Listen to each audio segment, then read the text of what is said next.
এবং রাসূলের উপর বর্ষিত হোক লাখো কোটি দরুদ ও সালাম সাল্লাল্লাহু আলাইহি ওয়াসাল্লাম। আপনাদের ক্যামেরাতেই তো অনেক জায়গা ঘিরে নিয়েছে, মানুষজনকে বসতে দেওয়ার সুযোগ করে দিতে হতো, আরেকটু উপরে চাপে চাপে বসেন।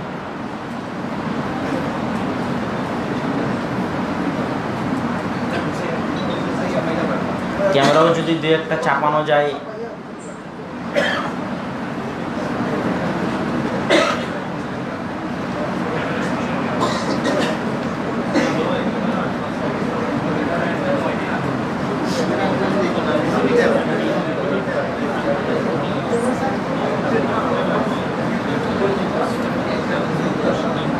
আজকে আপনাদের অত্র মসজিদ আল ফাউজান এডুকেশন সেন্টার কর্তৃক আয়োজিত মৌলভীবাজারের যে প্রোগ্রামটি হওয়ার কথা ছিল ওসমানী অডিটোরিয়াম, তাই না?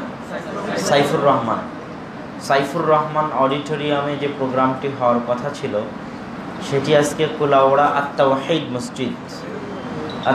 মসজিদে হচ্ছে। এই প্রোগ্রামে আমার আলোচনার সংক্ষিপ্ত বিষয়বস্তু হচ্ছে তাওহীদ। আমাদের বাংলাদেশে যত বিভ্রান্তি, যত বাতিল, সকল কিছুর উৎস হচ্ছে তাওহীদ না বুঝা। যেমন এখন ইদানিং একটা বাতিল ফিরকার বিরুদ্ধে মাঝে মধ্যে বলি, তার নাম হচ্ছে হিজবুত তাওহীদ। নাম শোনেননি? কত সুন্দর নাম! হিজবুত তাওহীদ মানে হচ্ছে তাওহীদের দল। যে তাওহীদ হচ্ছে আহলে হাদিসদের সিম্বল, প্রতীক, শিআর, চিহ্ন। যেমন আপনারা আপনাদের মসজিদের নাম রেখেছেন আত-তাওহীদ, কেননা এটা হচ্ছে আহলে হাদিসদের একটা প্রতীক। তাওহীদটা দাওয়াতি শুরু হয় তাওহীদ দিয়ে, অথচ দেখেন তারাও তাদের দলের নাম রেখেছে কি? হিজবুত তাওহীদ। তার মানে কি? তার মানে হচ্ছে আমাদের দেশের মানুষ বুঝে না যে তাওহীদ কাকে বলে, তাওহীদ কি। এমনও অনেক মানুষ আছে যারা জানে না যে তাওহীদ খায় না গায়ে দেয়, এরকমও মানুষ আছে। তার আগে আর একটা বিষয় স্পষ্ট হই, আমি যে বাংলা ভাষা বলতেছি আপনারা সিলেটের মানুষ বুঝতেছেন তো? আচ্ছা, আলহামদুলিল্লাহ। তো এই তাওহীদের আলোচনা শুরু করতে গিয়ে প্রথমে আমাদেরকে আর গুরুত্বটা বুঝতে হবে। গুরুত্বটা কিভাবে বুঝবো? আমাদের এই শরীরের জন্য যেমন খাদ্যের প্রয়োজন রয়েছে, না খেলে যেমন আমরা অসুস্থ হয়ে যাব, চলতে পারবো না, জীবন পরিচালনা করতে পারবো না, ঠিক তেমনি আমাদের শরীরের ভিতরে একটি অংশ রয়েছে যার নাম আত্মা, রূহ। ওই আত্মার জন্য কিছু খাবারের প্রয়োজন রয়েছে। পৃথিবীতে এমন কোনো মানুষ পাবেন না যে মানুষ তার আত্মার খাদ্যের খোরাক পূরণ করার চেষ্টা না করে। কেউ দেখবেন বড় বট গাছের নিচে মাথা দুলিয়ে দিচ্ছে, কেউ দেখবেন গঙ্গা নদীতে, পদ্মা নদীতে গোসল করতেছে, কেউ দেখবেন মা কালী, মা দুর্গার মূর্তির পূজা করতেছে, কেউ শাহজালাল, শাহপরানের কবরের সামনে গিয়ে সিজদা করতেছে। সবই কিন্তু পেটের খাদ্যের জন্য নয়, মনের খাদ্যের জন্য, হৃদয়ের খাদ্যের জন্য। তো হৃদয়ের একটা খাদ্যের প্রয়োজন আছে প্রত্যেক। এই জন্য রাসূল সাল্লাল্লাহু আলাইহি ওয়াসাল্লাম হাদিসে বলেছেন, ইদা আমিলা আবদুন শাররান, যখন কোনো বান্দা একটি গুনাহ করে তখন তার হৃদয়ে কালো দাগ পড়ে যায়। দাগটা কোথায় পড়ে? হৃদয়ে। তো পাপে কলুষিত হৃদয় আল্লাহ সুবহানাহু ওয়া তাআলার দিকে ফিরে যেতে চায়, তার সৃষ্টিকর্তার দিকে ফিরে যেতে চায়। হতাশাগ্রস্ত, বিপদগ্রস্ত, চিন্তাগ্রস্ত, পর্যুদস্ত হৃদয় আল্লাহ সুবহানাহু ওয়া তাআলার অস্তিত্বের দিকে ফিরে যেতে চায়। যে হৃদয়ের রাতে ঘুম হয় না, সে হৃদয়ে তার সৃষ্টিকর্তা প্রতিপালকের দিকে ফিরে যেতে চায়, কিন্তু খুঁজে পায় না যে কে আমার প্রতিপালক, কিভাবে আমি আল্লাহ সুবহানাহু ওয়া তাআলাকে ডাকবো, কিভাবে আমি আল্লাহ সুবহানাহু ওয়া তাআলাকে পাবো, সেই সত্যিকার প্রকৃত খাদ্যটাই হচ্ছে তাওহীদ। তাওহীদের আরো একটা বিষয় হচ্ছে যে আপনারা জানেন রাসূল সাল্লাল্লাহু আলাইহি ওয়াসাল্লামের দাদার নাম কি ছিল? Abdul Muttalib. আব্দুল মুত্তালিব কিন্তু মুসলমানের নাম। মুত্তালিব আল্লাহ সুবহানাহু ওয়া তাআলার নাম, আব্দুল মুত্তালিব মানে মুত্তালিবের বান্দা। তা আব্দুল মুত্তালিব হচ্ছে মুসলমানের নাম। তা আব্দুল মুত্তালিব আল্লাহ সুবহানাহু ওয়া তাআলার উপর বিশ্বাস রাখতো।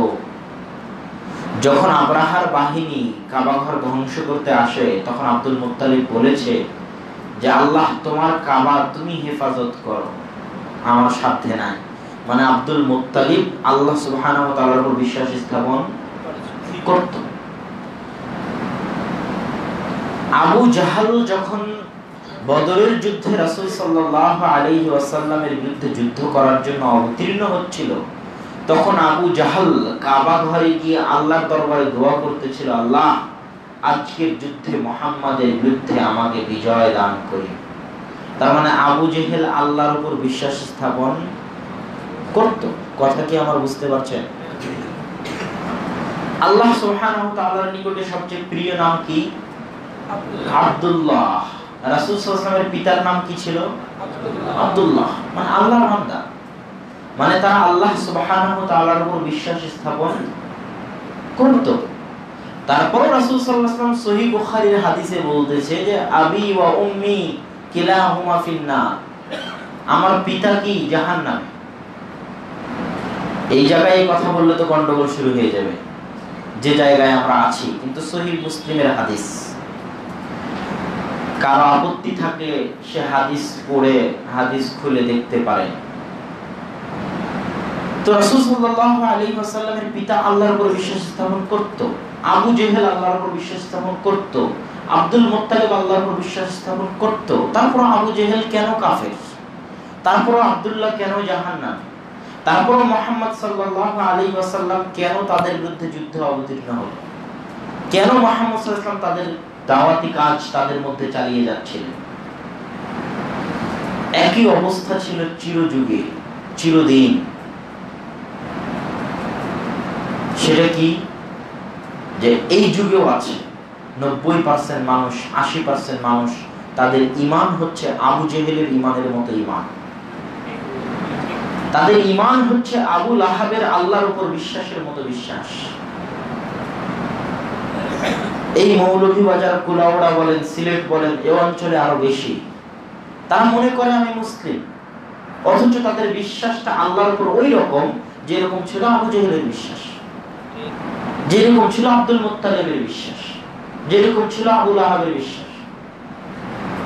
তাদের বিষয়ে আল্লাহ সুবহানাহু ওয়া তাআলা সূরা ইউসুফের 106 নম্বর আয়াতে বলছে, ওয়ামা ইউমিনু আকসারুহুম বিল্লাহ ইল্লা ওয়া হুম মুশরিকুন। তাদের মধ্যে অধিকাংশ মানুষ ঈমান আনয়ন করার পরেও মুশরিক। ওয়ামা ইউমিনু আকসারুহুম বিল্লাহ, তাদের অধিকাংশ মানুষ আল্লাহ সুবহানাহু ওয়া তাআলার উপর বিশ্বাস স্থাপন করার পরেও ওয়াহুম মুশরিকুন, তারা কি মুশরিক।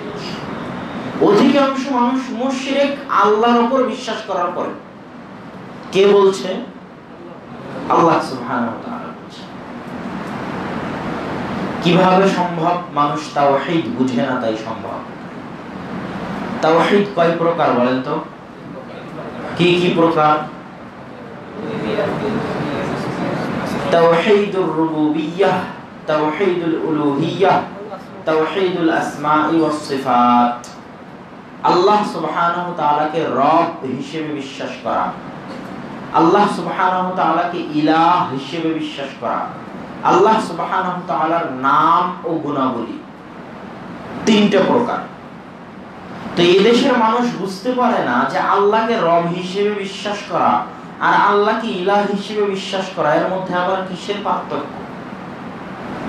এইটা আবার কিসের দুই প্রকার? এইটা এই দেশের মানুষ বুঝে না।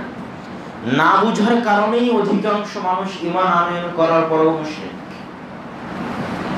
আল্লাহ সুবহানাহু ওয়া তাআলা এই দিকেই পবিত্র কোরআনের বহু জায়গায় ইঙ্গিত করেছেন। তার মধ্যে দুই একটা জায়গা আমি আপনাদেরকে পড়ে শোনাই। আল্লাহ সুবহানাহু ওয়া তাআলা সূরা নামলে বলতেছেন, أَمَّنْ خَلَقَ السَّمَاوَاتِ وَالْأَرْضَ وَأَنزَلَ لَكُم مِّنَ السَّمَاءِ مَاءً فَأَنبَتْنَا بِهِ حَدَائِقَ ذَاتَ بَهْجَةٍ مَا كَانَ لَكُمْ أَن تُنبِتُوا شَجَرَهَا أَإِلَٰهٌ مَّعَ اللَّهِ بَلْ هُمْ قَوْمٌ يَعْدِلُونَ। আল্লাহ সুবহানাহু ওয়া তাআলা বলছেন যে বলো তো দুনিয়ার মানুষ আসমান এবং জমিন কে সৃষ্টি করেছেন? ওয়া আনসালা লাকুম মিনাস সামাই মা, আসমান থেকে বৃষ্টি কে বর্ষণ করেছেন? আল্লাহ জিজ্ঞেস করতেছে মানুষকে। এবং সেই বৃষ্টি থেকে বাগান, চায়ের বাগান, আপনারা ভালো বুঝবেন যে সেই বৃষ্টি থেকে চায়ের বাগান কে উৎপন্ন করেছেন? মা কানা লাকুম আন তুমবিতু শাজারাহা, দুনিয়ার মানুষ তোমরা বীজ রোপণ করো ঠিকই, বীজ বপন করো ঠিকই, সার দাও ঠিকই, পানি দাও ঠিকই, কিন্তু আমি আল্লাহ যদি কোনো বীজকে অঙ্কুরোদ্গম না করতে দিই, আগেই পচিয়ে নষ্ট করে দিই, তো সেই বীজ থেকে গাছ উৎপন্ন করার ক্ষমতা কি তোমাদের আছে? আল্লাহ জিজ্ঞাসা মানুষের প্রতি এবং চ্যালেঞ্জ যে মা কানা লাকুম, তোমাদের পক্ষে কোশ্চেন কারো সম্ভব নয়। সারা পৃথিবীর সকল বিজ্ঞানী, সকল ইঞ্জিনিয়ার সকলে মিলে চেষ্টা করলেও সম্ভব নয় যে আল্লাহ সুবহানাহু ওয়া তাআলা কোনো বীজ থেকে যদি গাছ বের হওয়ার অনুমতি না দেন, তাহলে সার দিয়ে পানি দিয়ে সেখান থেকে গাছ উৎপন্ন করতে পারবে, এটা সম্ভব নয়। তারপরে কি বলতেছেন? আল্লাহ জানেন যে দুনিয়ার মানুষ এই প্রশ্নের উত্তরগুলো জানে, এটা আল্লাহ জানেন। আল্লাহ জিজ্ঞেস করতেছেন এটা জেনেই যে দুনিয়ার মানুষ উত্তরে বলবে হ্যাঁ আল্লাহ, আসমান জমিনের সৃষ্টিকর্তা আপনি। দুনিয়ার মানুষ উত্তরে বলবে হ্যাঁ আল্লাহ, আসমান থেকে বৃষ্টি আপনি বর্ষণ করেন, ফসল আপনি উৎপাদন করেন, এটা আল্লাহ জানেন। এটা জেনে আল্লাহ জিজ্ঞেস করতেছেন। এবার পরে আল্লাহর প্রশ্ন, জিজ্ঞাসাবোধক প্রশ্ন, যে যখন তোমরা জানোই যে আল্লাহই আসমান জমিনের সৃষ্টিকর্তা, যখন তোমরা জানোই যে আল্লাহ বৃষ্টি বর্ষণ করে, যখন তোমরা বিশ্বাসী করো যে আল্লাহ গাছ উৎপন্ন করে, আইলাহুম মাআল্লাহ, তখন তোমরা আল্লাহকে বাদ দিয়ে অন্য কাউকে কিভাবে ইলাহ হিসেবে গ্রহণ করো? আল্লাহ ব্যতীত কি কোনো ইলাহ আছে? আল্লাহ জিজ্ঞাসা, আইলাহুম মাআল্লাহ, বলো তো আল্লাহ ব্যতীত কি কোনো ইলাহ আছে? তো আল্লাহ বুঝাতে চাচ্ছেন যে রব, আল্লাহকে রব হিসেবে বিশ্বাস করা। রব মানে হচ্ছে লালন পালন করা, তারবিয়া। একটা শিশুকে মা যেমন পেশাব পায়খানা ধৌত করে বুকের দুধ পান করিয়ে কোলে নিয়ে মানুষ করে, সেই রকম ভাবে আল্লাহ সুবহানাহু ওয়া তাআলা মানুষকে লালন পালন করে থাকেন।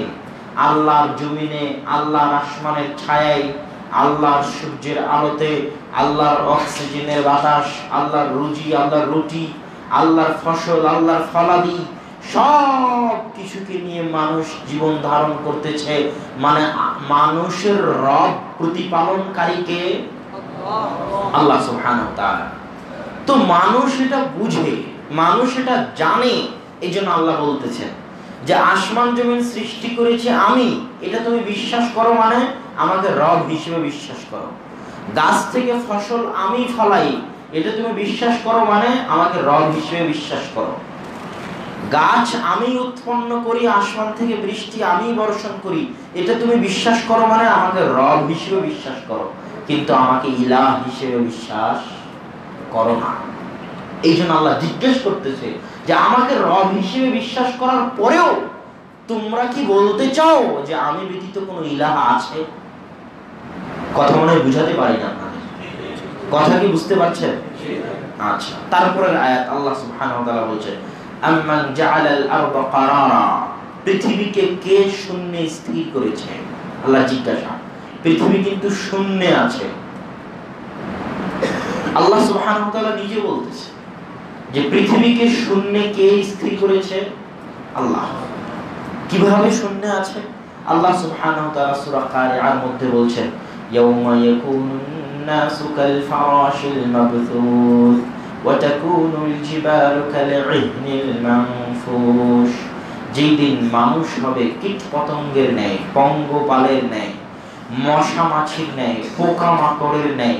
ওয়া তাকুনুল জিবালু কাল ইহনিল মানফুশ, আর যেই দিন হিমালয় পর্বতের মতো বড় বড় উঁচু পাহাড়গুলো হবে ধ্বনিত তুলার ন্যায়। ল্যাপ, কাঁথা, তোষক, বালিশ বানানোর সময় যেমন তুলায় লাঠি দিয়ে বাড়ি দেওয়া হয়, তখন যে তুলাগুলো ছিটকে আকাশে উড়ে, হিমালয় পর্বতে এইভাবে আকাশে উড়বে ধ্বনিত তুলার মতো। কিভাবে? বিজ্ঞান বলতেছে যে আজকের পৃথিবী যত কিলোমিটার গতিতে শূন্যে ঘুরতেছে, আল্লাহ কোরআনে বলতেছেন পৃথিবীকে শূন্যে কে স্থির করেছে? আল্লাহ সুবহানাহু ওয়া তাআলা। তো শূন্যে যে পৃথিবী ঘুরতেছে যত কিলোমিটার গতিতে, আল্লাহ সুবহানাহু ওয়া তাআলা এই পৃথিবীকে যদি 1 সেকেন্ডের জন্য থামিয়ে দেন, ঘোরা 1 সেকেন্ডের জন্য যদি ঘোরা থামিয়ে দেন, তো পৃথিবীর বুকে যা কিছু আছে, যত দালান কোঠা, পাহাড় পর্বত, মানুষজন, পশু পাখি যা কিছু আছে সবকিছুই অত হাজার কিলোমিটার গতিতে আসমানে চিটকে উঠবে থামিয়ে দিয়ে। হিমালয় পর্বত তখন অত কিলোমিটার গতিতে আসমানে লাফ দিয়ে উঠবে চিটকে, ধ্বনিত তোলার নেই। তো এই আয়াতের পরে আল্লাহ সুবহানাহু ওয়া তাআলা বলছে, ওয়া জাআলা খিলালাহা আনহারা, পৃথিবীর মধ্যে দিয়ে নদীকে প্রবাহিত করেছে আল্লাহ। ওয়া জাআলা লাহা রাওয়াসিয়া ওয়া জাআলা বাইনাল বাহরাইনি হাজিজা, দুই সমুদ্রের পানি পাশাপাশি চলতেছে, একটা আরেকটার সাথে মিশে না। কে করেছে? আল্লাহ করেছে। তো এবার আল্লাহ বলতে চাচ্ছেন, যখন তুমি বান্দা এগুলো বিশ্বাস করো যে আমি করেছি, মানে তুমি আমাকে রব হিসেবে বিশ্বাস করো।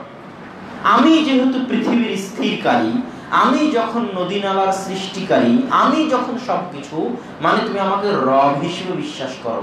আর ইলাহু মাআল্লাহ, আমাকে রব হিসেবে বিশ্বাস করার পরেও কি বলতে চাও যে আল্লাহ ব্যতীত কোনো ইলাহ আছে?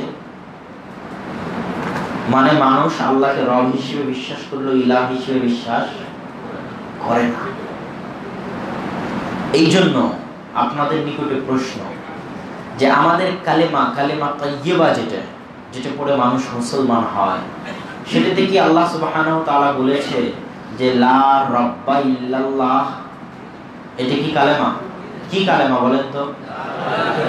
লা ইলাহা ইল্লাল্লাহ। কেননা আল্লাহ জানে যে দুনিয়ার মানুষ আমাকে রব হিসেবে মানে। সারা পৃথিবীর সবাই, হিন্দু, বৌদ্ধ, ইহুদি, খ্রিস্টান, মুসলমান, কবর পূজারী, মাজার পূজারী, বেরেলভী, শিয়া, সবাই আল্লাহকে কি হিসেবে মানে? রব হিসেবে মানে। এই জন্য আল্লাহ সুবহানাহু ওয়া তাআলা যখন রব বলেছে, তখন কি বলেছে? আলহামদুলিল্লাহি রাব্বিল আলামিন। আলামিন বলেছে, মানে আসমান জমিনে যা কিছু আছে সকলের রব কে? আল্লাহ সুবহানাহু ওয়া তাআলা। এবং সকলে আল্লাহকে রব হিসেবে মানে, নাস্তিকরা ছাড়া। তো ইহুদিরও রব কে? আল্লাহ। ইহুদিকে খাওয়ায় কে? বলে ইহুদির জীবন মৃত্যুর মালিক কে?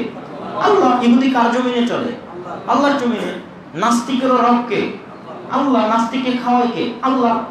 তো আল্লাহ হচ্ছে রব্বুল আলামিন, আসমান জমিন এবং তার মাঝে যা কিছু আছে সকল কিছুর প্রতিপালক, একচ্ছত্র অধিপতি আল্লাহ। কিন্তু ইলাহ হিসেবে মানে না। এই জন্য যুগে যুগে যত নবী রাসূল এসেছিল, কেউ বলেনি যে দুনিয়ার মানুষ তোমরা বলো যে আল্লাহ ব্যতীত কোনো রব নাই। আরে দুনিয়ার মানুষ তো মানেই যে আল্লাহই রব। এই হিন্দুকেও জিজ্ঞেস করেন যে আমি মা কালী, মা দুর্গা যত কিছুরই পূজা করি, উপরওয়ালা একজন আছে। হিন্দু বিশ্বাস করে যে উপরওয়ালা একজন আছে। ইহুদিরা আল্লাহ বলে, খ্রিস্টানেরাও আল্লাহ বলে, কেননা তাদের উপর আসমানি কিতাব এসেছে, আসমানি কিতাবে আল্লাহ শব্দ আছে। তাদের তাওরাত, ইনজিল, জাবুর পড়ে দেখেন, সব জায়গায় আল্লাহ শব্দ আছে। তারাও বলে আল্লাহ। তো তারাও আল্লাহকে বিশ্বাস করে, মানে আল্লাহকে তারা রব হিসেবে মানে, কিন্তু ইলাহ হিসেবে মানে না। এই জন্য দেখবেন আল্লাহ সুবহানাহু ওয়া তাআলা সূরা আরাফের মধ্যে সব নবীর নাম ধরে ধরে বলতেছে। কিভাবে? সূরা আরাফের 59 নম্বর আয়াতে আল্লাহ বলতেছে, লাকাদ আরসালনা নূহান ইলা কওমি। নূহ আলাইহিস সালাতু ওয়াস সালামকে আমি তার সম্প্রদায়ের নিকট পাঠিয়েছিলাম। কি দাওয়াত নিয়ে? নূহের দাওয়াত ছিল মা লাকুম মিন ইলাহিন গায়রু ইয়া কওমি ইবুদুল্লাহ, হে আমার সম্প্রদায় আল্লাহর ইবাদত করো, আল্লাহ ব্যতীত কোনো ইলাহ নাই। তার কিছু দূর পরে গিয়ে আল্লাহ সুবহানাহু ওয়া তাআলা বলতেছেন ওয়া ইলা আদিন আখাহুম হুদ, আর আদ জাতির নিকট পাঠিয়েছিলাম কাকে? হুদ আলাইহিস সালাতু ওয়াস সালামকে। তার দাওয়াত কি ছিল? একই দাওয়াত, একই বাক্য, ইয়া কওমি ইবুদুল্লাহ মা লাকুম মিন ইলাহিন গায়রু, হে সম্প্রদায় আল্লাহর ইবাদত করো, আল্লাহ ব্যতীত কোনো ইলাহ নেই। তার কিছু দূর পরে আল্লাহ সুবহানাহু ওয়া তাআলা বলতেছেন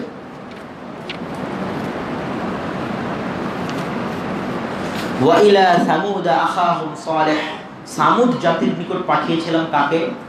সালেহ আলাইহিস সালাতু ওয়াস সালামকে। কি দাওয়াত ছিল? একই দাওয়াত, ইয়া কওমি ইবুদুল্লাহ মা লাকুম মিন ইলাহিন গায়রু, আল্লাহ সুবহানাহু ওয়া তাআলা ব্যতীত কোনো ইলাহ নেই। তারপরে মাদাইন জাতির কথা আল্লাহ সুবহানাহু ওয়া তাআলা বলতেছে, এইভাবে লূত জাতির কথা বলতেছে। একের পর এক আল্লাহ সুবহানাহু ওয়া তাআলা সকল নবীর নাম নিয়ে বলেছে। আর সূরা আম্বিয়ার 25 নম্বর আয়াতে আল্লাহ সুবহানাহু ওয়া তাআলা স্পষ্ট বলে দিয়েছেন ওয়া মা আরসালনা মিন ক্বাবলিকা মির রাসূলিন ইল্লা নূহি ইলাইহি আন্নাহু লা ইলাহা ইল্লাহু, আমি আপনার পূর্বে যত নবী রাসূলকে পাঠিয়েছিলাম সকল নবী রাসূলের নিকটে একটাই দাওয়াত ছিল যে আল্লাহ ব্যতীত কোনো ইলাহ নাই। তাহলে এতক্ষণ যাবত আলোচনার সারমর্মে এসে আমরা এটা পৌঁছলাম যে দুনিয়ার মানুষ আল্লাহকে রব হিসেবে বিশ্বাস করলেও আল্লাহকে ইলাহ হিসেবে বিশ্বাস করে না। এই জন্য যত নবী রাসূল দাওয়াত নিয়ে এসেছিলেন কেউ এই দাওয়াত নিয়ে আসেননি যে আল্লাহ হচ্ছেন রব, আল্লাহ ব্যতীত কোনো রব নেই। কেন? সবাই আল্লাহকে রব হিসেবে মানত। আবু জেহেলও আল্লাহকে রব হিসেবে মানত, আবু লাহাবও আল্লাহকে রব হিসেবে মানত, আব্দুল্লাহও আল্লাহকে রব হিসেবে মানত, আব্দুল মুত্তালিবও আল্লাহকে রব হিসেবে মানত। যুগে যুগে যত কাফের মুশরিকের সময় নবী রাসূল প্রেরিত হয়েছে সকল সম্প্রদায় আল্লাহকে রব হিসেবে মানত, কিন্তু কেউ আল্লাহকে ইলাহ হিসেবে মানত না। এই জন্য নবী রাসূলদের দাওয়াত ছিল যে আল্লাহ ইলাহ। তাহলে ইলাহ মানে কি? যেটা আমাদের দেশের মানুষ বুঝে না। আমাদের দেশের মানুষ এই মৌলভীবাজার, সিলেট, ফুলাওড়া এখানকার মানুষ আল্লাহকে রব হিসেবে বিশ্বাস করে অধিকাংশ, কিন্তু আল্লাহকে ইলাহ হিসেবে বিশ্বাস করে না। তাহলে আমাদেরকে আগে বুঝতে হবে যে আল্লাহকে ইলাহ হিসেবে বিশ্বাস করাটা কি। ইলাহ শব্দের শাব্দিক অর্থ হচ্ছে মা'লুহ, বিপদে আপদে পড়ে মানুষ যার দিকে ফিরে যায়, সমস্যায় পড়ে হৃদয় যার দিকে ফিরে যায়, অন্তর যার দিকে ঝুঁকে থাকে, মন যার দিকে ফিরে যেতে চায়, যার দিকে ঝুঁকে থাকে, তাকে বলে ইলাহ। আল্লাহ এই নামটাও ইলাহ থেকে এসেছে। আল্লাহ এই নামটাও কোথায় থেকে এসেছে? ইলাহ থেকে এসেছে, যে আল্লাহ হচ্ছে ইলাহ। কিভাবে আল্লাহ ইলাহ? আপনি মানতেছেন যে আপনার খাবার দাবারের মালিক আল্লাহ, আপনার জীবন মৃত্যুর মালিক আল্লাহ, সব কিছুর মালিক আল্লাহ, কিন্তু যখনই আপনার সন্তান হচ্ছে না তখনই আপনি চলে গেলেন শাহজালালের মাজারে। কথা বুঝতে পারেননি? মানে আপনি আল্লাহকে রব হিসেবে মানেন কিন্তু ইলাহ হিসেবে, কথা বলেন, ইলাহ হিসেবে মানেন না।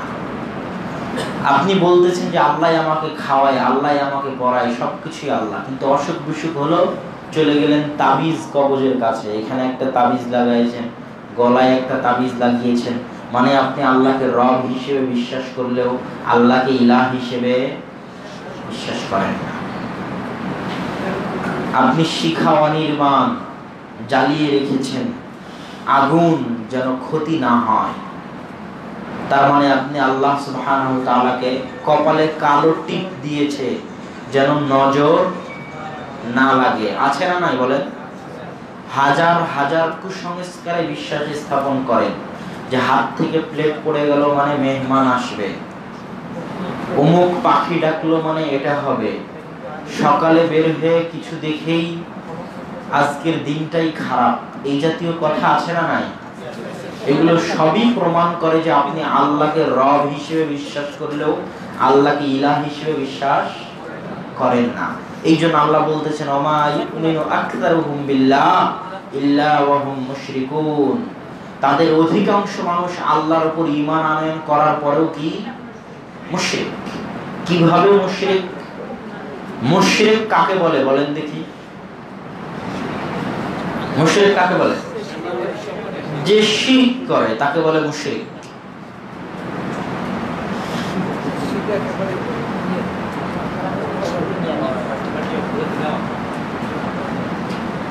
তো শিরক শব্দের ইংরেজি হচ্ছে কি বলেন দেখি? শেয়ার। মাশাআল্লাহ, জাযাকাল্লাহ খাইর। শিরক শব্দের ইংরেজি কি? শেয়ার করা, অংশীদার করা, শরীকানার বিজনেস, শেয়ারের বিজনেস। তো শেয়ার থাকলে বিজনেস ভালো চলে। তো দুনিয়ার যারা ইলাহ আছে তারা চায় যে আল্লাহর সাথে আমাদের কি থাকুক? বলে শেয়ারের বিজনেস থাকুক। কথা মনে বুঝাতে পারি না? যারা শাহজালালের মাজার লালন পালন করতেছে তারা কার সাথে শেয়ার করতেছে বিজনেস? আল্লাহর সাথে শেয়ার করতেছে, একটু টাকা পয়সা ইনকাম করবে তাই। যারা তাবিজ কবজের বিজনেস করতেছে তারা ইলাহের সাথে কি করতেছে?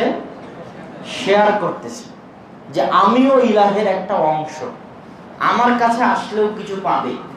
ইলাহকে কি এমনি পাওয়া যায়? তিনি অনেক বড় কিছু, তুমি অনেক গুনাহগার, তুমি একা একা ইলাহকে পাবে না। তুমি বাবা শাহজালালের হাত দিয়ে, বাবা ফুলতলির হাত দিয়ে তুমি ইলাহকে পাবে। অতএব তার কাছে যাও, তার হাতে বায়াত হও। ইলাহকে শেয়ার করতেছে বিজনেসের জন্য, টাকার জন্য, টাকা পয়সার জন্য, ধন দৌলতের জন্য। কিন্তু আল্লাহ সুবহানাহু ওয়া তাআলা যে অত বোকা নন, আল্লাহ সুবহানাহু ওয়া তাআলা অত বোকা নন।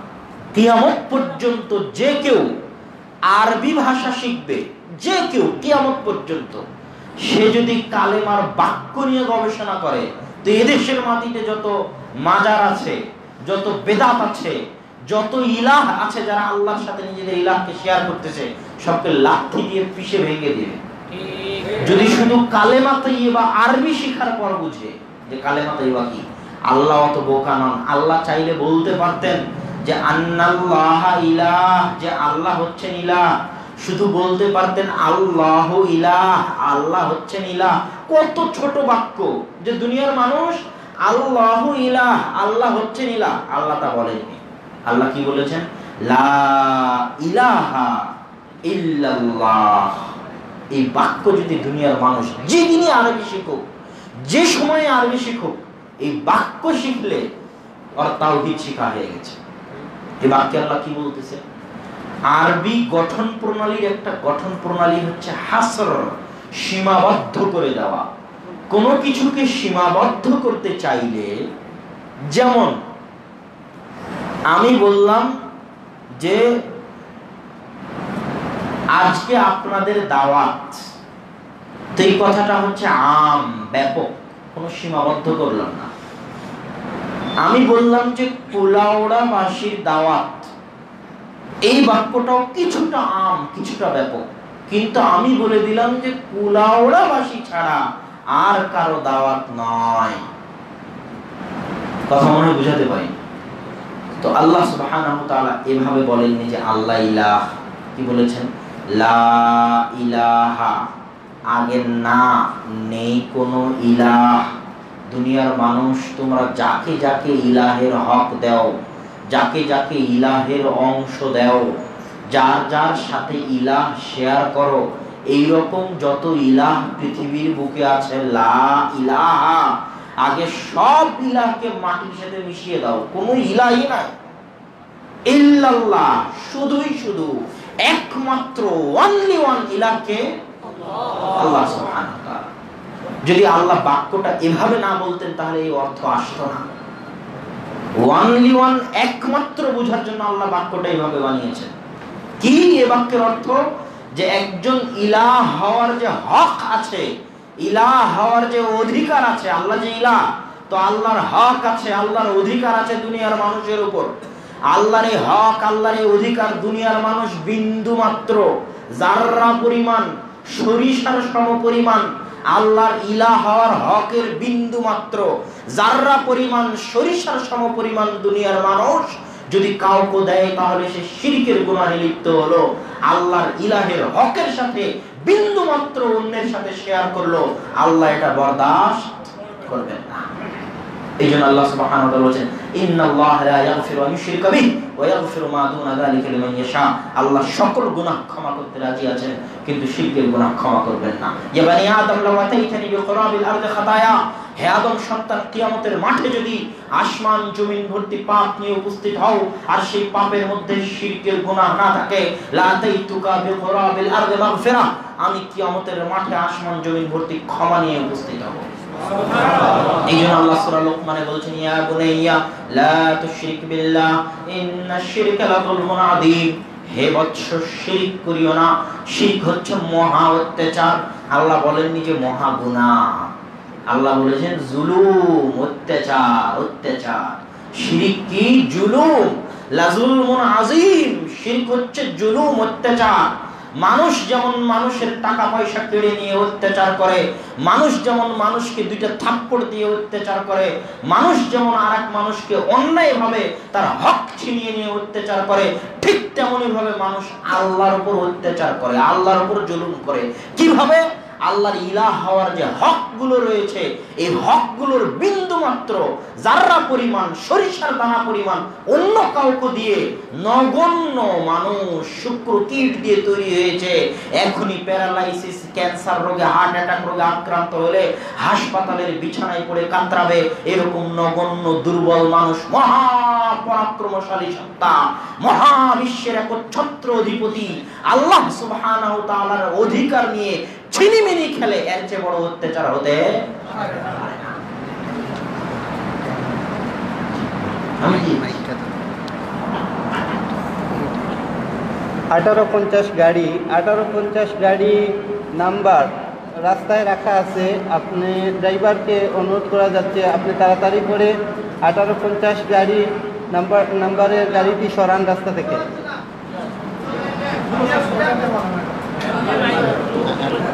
আপনি বলেন। 1850 নাম্বারের গাড়ি রাস্তায় রাখা আছে, ড্রাইভারকে অনুরোধ করা যাচ্ছে আপনি গাড়িটি তাড়াতাড়ি সরান, নয়তো জ্যাম লেগে যাচ্ছে, এখানে সমস্যা হচ্ছে বাইরে। 1850 নম্বরের গাড়ি রাস্তা থেকে সরিয়ে নেন।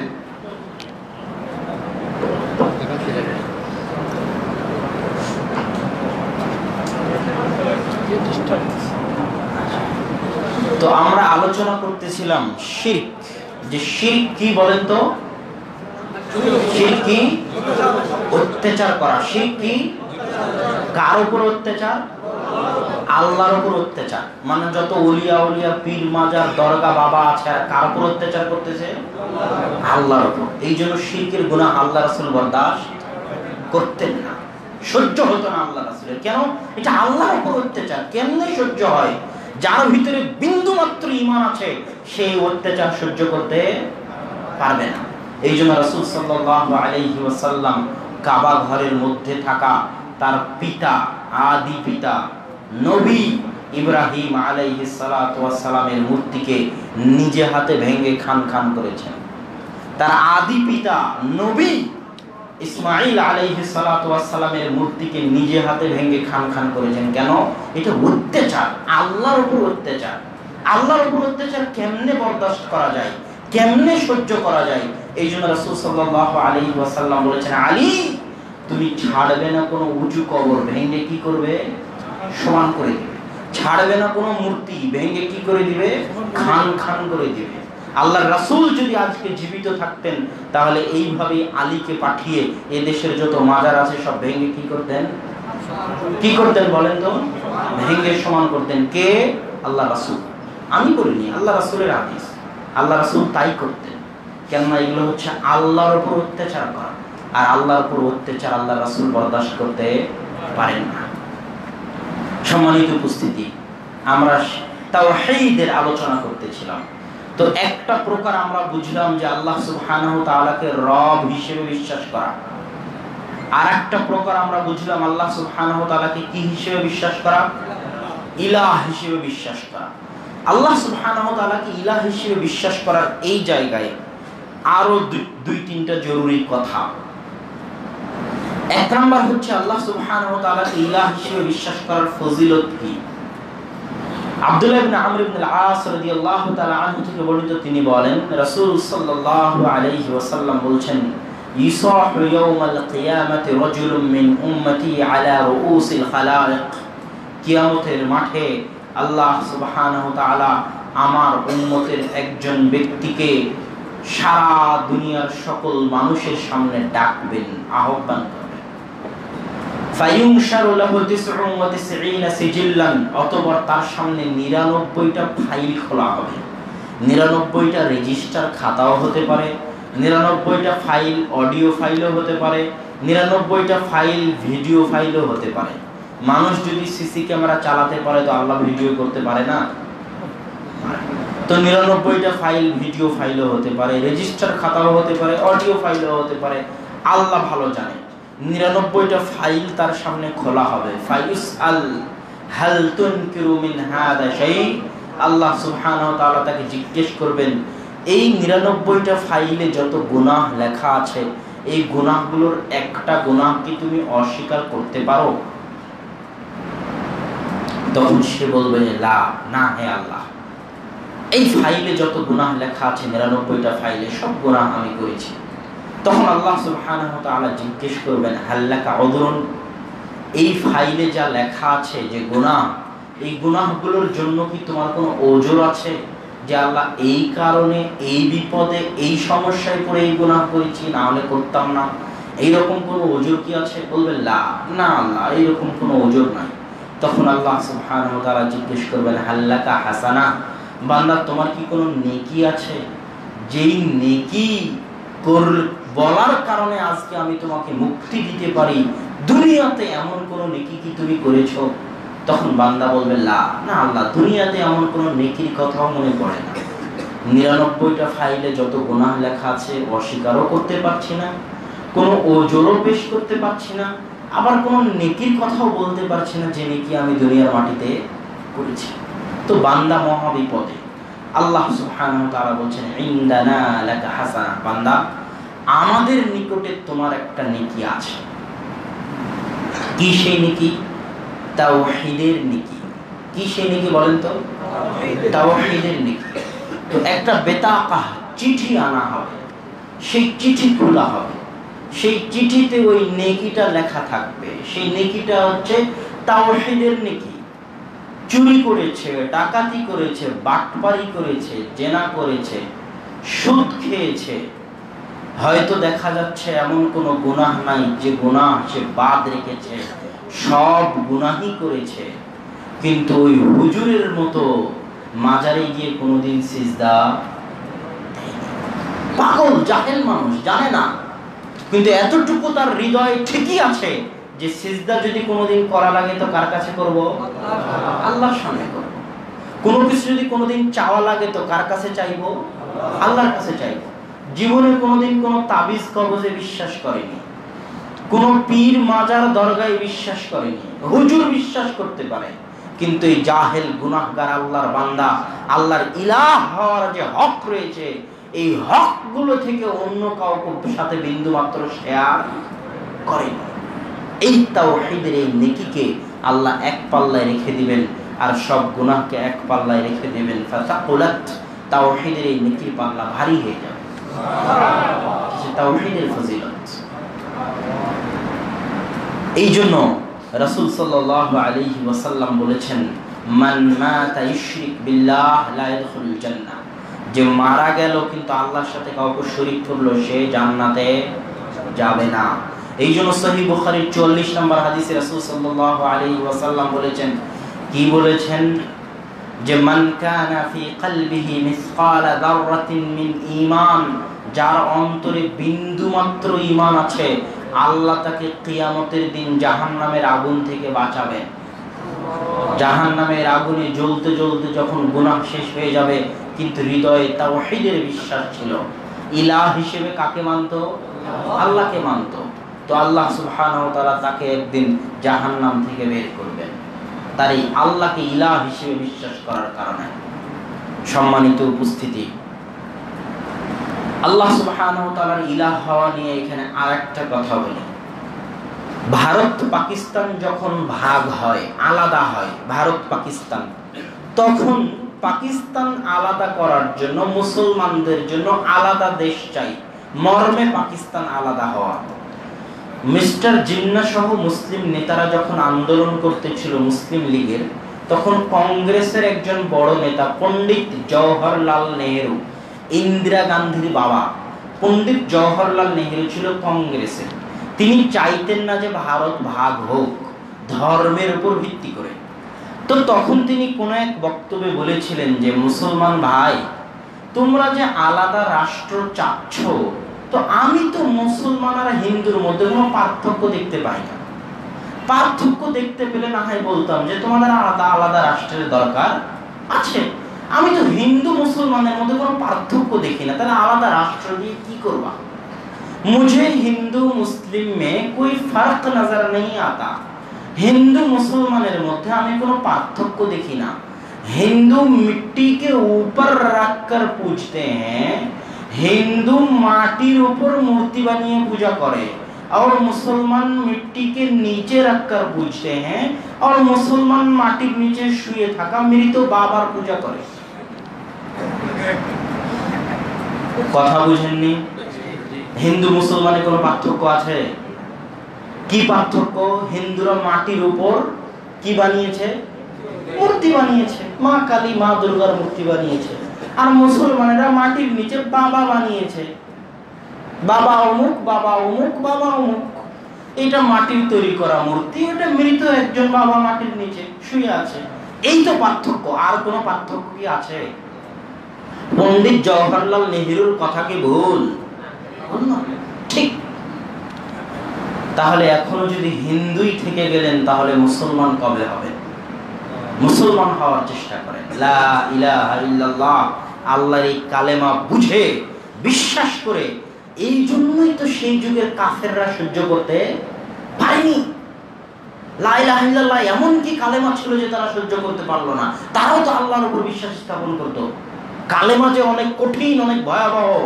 যত ইলাহকে তুমি মানো, সব ইলাহকে মোহাম্মদ কি বলতেছে যে লাঠি দিয়ে পিটিয়ে ভেঙে ফেলে দিব। যত ইলাহ তুমি মানো, ভয়াবহ কথা। কি বলে বলে কি মোহাম্মদ? আমরা এত শত শত ইলাহ ছেড়ে দিয়ে এক ইলাহের ইবাদত করব? আরে এক ইলাহের কাছে কি পৌঁছা যায়? লিংক লাগে, ওয়াস্তা লাগে। বাংলাদেশের প্রধানমন্ত্রীর কাছে সরাসরি যোগাযোগ করা যায় না, মাধ্যম লাগে। সেখানে সারা বিশ্বের মহাপরাক্রমশালী সত্তার কাছে ডাইরেক্ট কেমনে কথা বলা যায়? পীর মুরিদ তো লাগবে। এটা হচ্ছে সবচেয়ে ভ্রান্ত আকীদা। ইসলাম এমন এক ধর্ম যে ধর্মে আল্লাহর সাথে যোগাযোগের জন্য কোনো লিংক ওয়াস্তা লাগে না। আল্লাহর সাথে বান্দার সম্পর্ক কি? ডাইরেক্ট। আল্লাহর সাথে বান্দার সম্পর্ক কি? ডাইরেক্ট। এই জন্য আল্লাহ সুবহানাহু ওয়া তাআলা বলছে সূরা বাকারার মধ্যে, ফাযকুরুনি আযকুরুকুম, বান্দা তুমি আমাকে স্মরণ করো। আপনি আপনার প্রেমিকাকে ভালোবাসেন, আপনার বউকে ভালোবাসেন, আপনার ছেলেকে ভালোবাসেন, তাকে আপনি স্মরণ করলে সে আপনাকে স্মরণ করবে, এর কোনো গ্যারান্টি নাই। আপনি আফ্রিকার জঙ্গলে বসে আল্লাহকে স্মরণ করেন, মাটির অতল গহ্বরে আল্লাহকে স্মরণ করেন, অন্ধকার ঘরে স্মরণ করেন, যেখানে মোবাইলের নেটওয়ার্ক নাই, যেখানে ইন্টারনেটের যোগাযোগ নাই, সেখানে বসে আল্লাহকে স্মরণ করেন। আল্লাহ কি বলছে? আযকুরুকুম, আমি আল্লাহ সাথে সাথে তোমাদের স্মরণ করব। এই জন্য আল্লাহ সুবহানাহু ওয়া তাআলা সূরা ইউনূসে বলতেছে, লাউলা মিনাল মুসাব্বিহিন, লাউলা আন্নাহু কানা মিনাল মুসাব্বিহিন, যদি ইউনূস মাছের পেটে চলে যাওয়ার পরে, মাছ ইউনূস আলাইহিস সালামকে খেয়ে নেওয়ার পরে, মাছের পেটে দুনিয়ার সাথে কোনো যোগাযোগ নাই, একাই অন্ধকার, মাছ খেয়ে নিয়েছে, কোনো যোগাযোগ আছে দুনিয়ার সাথে? বলেন কোনো যোগাযোগ আছে? নাই। তখন ইউনূস আলাইহিস সালাম কার সাথে কন্টাক্ট করলেন? আল্লাহর সাথে। লা ইলাহা ইল্লা আনতা সুবহানাকা ইন্নী কুনতু মিনাজ জালিমিন। তো আল্লাহ বলতেছেন, ইউনূস তুমি মাছের পেটে যদি আমাকে স্মরণ না করতে, লা লাবিসা ফীহি ইলা ইয়াউমি ইউবাসুন, কিয়ামত পর্যন্ত মাছের পেটে থেকে যেতে, কিয়ামত পর্যন্ত যদি আমাকে স্মরণ না করতে। তাহলে যেখানে বসে আল্লাহকে স্মরণ করেন, সংযোগ কি? সংযোগ কি বলেন তো? ডাইরেক্ট। যখনই মাঝখানে লিংক নিয়ে আসবেন, তখনই ব্যবসা শুরু। কিসের ব্যবসা শুরু? টাকার ব্যবসা শুরু, ভাড়ার ব্যবসা শুরু। ইসলাম কি ভাড়াটে ধর্ম নাকি? যে বাবার জন্য দোয়া করার জন্য হুজুরকে ভাড়া করা লাগবে? আল্লাহ কি হুজুরের একার, পীরের একার? আল্লাহ কি আপনার নয়? আল্লাহ কি হুজুরের পীরের পৈতৃক সম্পত্তি? আমার কথার উত্তর দেন। আল্লাহ কি কোনো পীরের পৈতৃক সম্পত্তি? আল্লাহ কি তার বাপের কিনে নেওয়া? যে আপনি দোয়া করানোর জন্য হুজুরকে ভাড়া করে নিয়ে আসলেন, আপনি কোরআন পড়ানোর জন্য হুজুরকে ভাড়া করে নিয়ে আসলেন, কবরের যখন সালাত শেষ হয়ে গেল, জানাজা শেষ হয়ে গেল, তখন হুজুর দোয়া না করলে হুজুরকে পিটাবেন? আল্লাহ কি আপনার মরে গেছে? আল্লাহ কি আপনার নাই? আপনি কি আল্লাহর উপর বিশ্বাস করেন না? আল্লাহ তো আপনারও, যেমন হুজুরের তেমন আপনার কোনো পার্থক্য নাই। আল্লাহ যেমন মুসার তেমন ফেরাউনের কোনো পার্থক্য নাই। ফেরাউন শুধু আল্লাহকে ডাকেনি, মুসা ডেকেছিল, এটাই, আর কোনো পার্থক্য নাই। আপনি আল্লাহ সুবহানাহু ওয়া তাআলাকে ডাকেন, আল্লাহর সাথে আপনার সম্পর্ক ডাইরেক্ট। আর আল্লাহকে ডাকলেই হৃদয় প্রশান্ত হবে।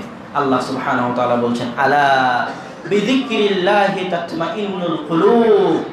আল্লাহ সূরা রা'দের মধ্যে বলছে, আল্লাহ সুবহানাহু ওয়া তাআলার স্মরণে হৃদয় কি হয়? প্রশান্ত হয়। আল্লাহর স্মরণে হৃদয় কি হয়? প্রশান্ত হয়। কে বলছে? আল্লাহ। বলেন, কে বলছে? আল্লাহ বলছে যে যখন মানুষ আল্লাহকে ডাকে, আল্লাহর কথা স্মরণ করে, তখন মানুষের হৃদয় কি হয়? প্রশান্ত হয়। তাহলে একদল মানুষকে দেখবেন ঘরের মধ্যে বসে, মসজিদের মধ্যে বসে আল্লাহকে ডাকতেছে কিন্তু লাফালাফি করতেছে, আল্লাহকে ডাকতেছে কিন্তু বাঁশ বেয়ে উঠাউঠি করতেছে, আল্লাহকে ডাকতেছে কিন্তু লাফ দিয়ে স্টেজে উঠে গিয়ে মাইক ফেলে দিচ্ছে। আছে না নাই? তাহলে সে আল্লাহর জিকির নয়, শয়তানের জিকির করতেছে। কেননা আল্লাহ বলেছে আল্লাহর জিকিরে মানুষের হৃদয় কি হয়? প্রশান্ত। তাহলে তার হৃদয় প্রশান্ত না হয়ে পাগল হয়ে যাচ্ছে, মানে সে আল্লাহর জিকির করে না, কার জিকির করে? শয়তানের জিকির করে। সম্মানিত উপস্থিতি, আল্লাহ সুবহানাহু ওয়া তাআলা যে ইলাহ, এখানে আরো একটা কথা শুনেন, যে পীর মুরিদ মাজার দরগা এরা কি বলে? যে কিয়ামতের মাঠে জাহাজে করে মাঠ পার করিয়ে দিবে। মুরিদ কেন আমার হও? তুমি বাবা আল্লাহর সাথে ডাইরেক্ট কথা বলতে পারবে না, অনেক গুনাহ, কিয়ামতের মাঠে আমি তোমাকে পার করিয়ে দিব, আমার মুরিদ হও। আছে না নাই? সহিহ বুখারী খুলে দেখেন, কিয়ামতের মাঠে আল্লাহ সুবহানাহু ওয়া তাআলা বিচার শুরু করবেন না। আল্লাহর আজীব শান। কিয়ামতের মাঠে আল্লাহ রাসূল দুইটা শাফাআত করবেন, একটা শাফাআতে কুবরা আর একটা শাফাআতে সুগরা। ছোট শাফাআত, বড় শাফাআত। বড় শাফাআত কি?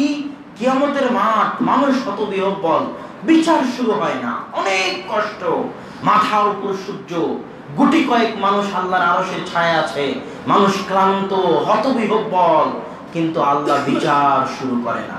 তখন সব মুমিনেরা একত্রিত হয়ে আদম আলাইহিস সালামের দরবারে যাবে। ইন্নাল্লাহা খালাকাকা বিয়াদাইহি, আদম আলাইহিস সালাতু ওয়াস সালাম, আল্লাহ আপনাকে নিজে হাতে সৃষ্টি করেছে, আপনি একটু আল্লাহকে বলেন তো আল্লাহ যেন আজকে বিচার শুরু করে, অনেক দেরি হয়ে গেছে, আর পারতেছি না, আল্লাহকে একটু বিচার শুরু করতে বলেন। তখন আদম বলবে, আল্লাহ সুবহানাহু ওয়া তাআলা আমাকে গাছের ফল খেতে নিষেধ করেছিল, খেয়ে আমি যে গুনাহ করেছিলাম, মরা পর্যন্ত দোয়া করেছিলাম, রব্বানা যালামনা আনফুসানা ওয়া ইল্লাম তাগফির লানা ওয়া তারহামনা লানাকুনান্না মিনাল খাসিরিন। কিন্তু আমি জানি না যে মরা পর্যন্ত এই দোয়ার কারণে আল্লাহ আমাকে ক্ষমা করেছে কিনা। আজকে আমার রব আমার উপর এত রাগান্বিত যা কোনোদিন হননি, এত রাগ কোনোদিন করেননি। আমি আল্লাহর সামনে কিছু বলতে পারবো না, সেই হিম্মত আমার নাই, সেই সাহস আমার নাই। সব মুমিন চলে যাবে নূহের দরবারে, নূহ থেকে মুসা, মুসা থেকে ঈসা, সব নবী বলবে যে আজকে আমাদের দ্বারা আল্লাহর দরবারে কিছু বলা সম্ভব নয়, আমরা মহা বিপদে। তখন মুহাম্মদ সাল্লাল্লাহু আলাইহি ওয়াসাল্লামের দরবারে যখন যাবে, তখন মুহাম্মদ সাল্লাল্লাহু আলাইহি ওয়াসাল্লাম ডাইরেক্ট আল্লাহকে কিছু বলবেন না। আরে আল্লাহ কি এত সহজ জিনিস যে মুহাম্মদ সাল্লাল্লাহু আলাইহি ওয়াসাল্লামের কাছে গিয়ে মুহাম্মদ ডাইরেক্ট বললেন আল্লাহ, এই কাছে যাওয়া মাত্রই মুহাম্মদ সাল্লাল্লাহু আলাইহি ওয়াসাল্লাম সিজদায় পড়ে যাবে আল্লাহর দরবারে। আর যতক্ষণ না আল্লাহ বলবেন মুহাম্মদ ইরফা রাসাক, মুহাম্মদ মাথা উঠাও, ততক্ষণ মুহাম্মদ সাল্লাল্লাহু আলাইহি ওয়াসাল্লাম সিজদা থেকে মাথা উঠাবেন না। আল্লাহ যতক্ষণ চাইবেন, কত বছর, কতশো বছর, কত লাখ বছর আল্লাহ জানে, আল্লাহ যতক্ষণ চাইবেন মুহাম্মদ সাল্লাল্লাহু আলাইহি ওয়াসাল্লাম সিজদায় ততক্ষণ মাথা ফেলে রাখবেন। যখন আল্লাহ বলবে মুহাম্মদ ইরফা রাসাক সাল তুতা ইশফা তাশফা, মুহাম্মদ মাথা উঠাও, যা চাও দেওয়া হবে, শাফাত করো গ্রহণ করা হবে, তখন এবার মুহাম্মদ সাল্লাল্লাহু আলাইহি ওয়াসাল্লাম আল্লাহ বিচার শুরু করেন। তখন আল্লাহ সুবহানাহু ওয়া তাআলা বিচার শুরু করবেন। তো নবী রাসূল আদম নূহ আলাইহিস সালাতু ওয়াস সালাম, আপনার কাছে একটা প্রশ্ন, শত শত আব্দুল কাদের জিলানী রাহিমাহুল্লাহ মিলে কি একজন আদম নূহ আলাইহিস সালামের সমান হবে? না। শত শত হাজার হাজার শাহজালাল মিলে কি একজন আদম নূহ মুসা হবে? না। কথা বুঝতে পারেননি? শত শত আবু হানিফা ইমাম বুখারী মিলে কি একজন মুসা ঈসা হবে? না। অসম্ভব, তারা নবী। আর কোথায় নবীর উম্মত? সকল নবীর পরে শ্রেষ্ঠ ব্যক্তি হচ্ছে আবু বকর রাদিয়াল্লাহু তাআলা। সকল নবীর পরে, নবীর আগে নয়, নবীরা হচ্ছেন সর্বশ্রেষ্ঠ। তাহলে নবীদের মতো ব্যক্তি কিয়ামতের মাঠে আল্লাহর দরবারে কথা বলতে পারে না, আর আপনার পীর আর আপনার বাবা আপনাকে কোথায় নিয়ে যাবে? জান্নাতে নিয়ে যাবে। এর চেয়ে বড় ধোঁকাবাজি কিছু আছে? না। সম্মানিত উপস্থিতি, আলোচনা কতক্ষণ চালাতে হবে? আব্বু কখন আসবে? প্রশ্ন তো কে দেবে? আপনার আব্বু দেবে। আব্বু আমি কতক্ষণ চালাবো? ফোনে আচ্ছা ঠিক আছে। সম্মানিত উপস্থিতি, আমরা আল্লাহ সুবহানাহু ওয়া তাআলাকে রব হিসেবে বিশ্বাস করা বুঝলাম, আল্লাহ সুবহানাহু ওয়া তাআলাকে ইলাহ হিসেবে বিশ্বাস করা বুঝলাম। এখানে আরো একটা হাদিস শুনে যাবে। রাসূল সাল্লাল্লাহু আলাইহি ওয়াসাল্লাম বলেছেন, লা তুশরিক বিল্লাহ ওয়া ইন হুররিকতা আও কুতিলতা, খবরদার আল্লাহর সাথে কাউকে শরীক করবে না, যদিও তোমাকে হত্যা করা হয়, যদিও তোমাকে আগুনে জ্বালিয়ে দেওয়া হয়, যদিও তোমাকে আগুনে জ্বালিয়ে দেওয়া হয়, যদিও তোমাকে হত্যা করা হয়।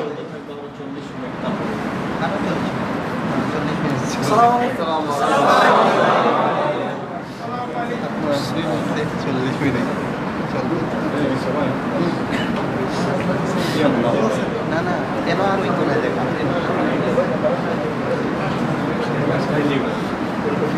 সকালে দেখবো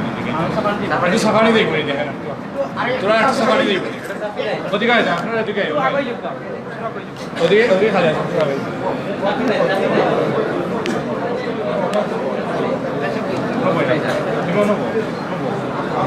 আপনারা একটা সকালে দেয় দেখা আছে আরো সকালে না আপনারা সকালে আরো সকালে হ্যালো মেশিনারিগুলো একটু আগে নিয়ে আসেন। মেশিনে জায়গা ঘিরে গেছে, মেশিনে জায়গা ঘিরে নিয়েছে, মেশিনে তো জায়গা ঘিরে আছে।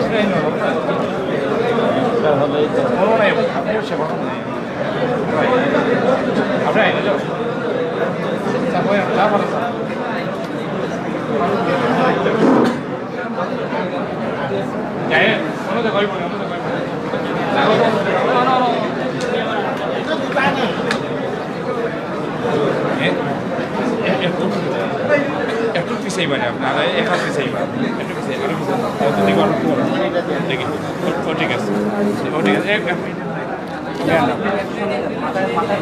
না ঠিক আছে, ওটাকে না খুলে দেয়। আপনারা সাফাই যা পারেন সাফাই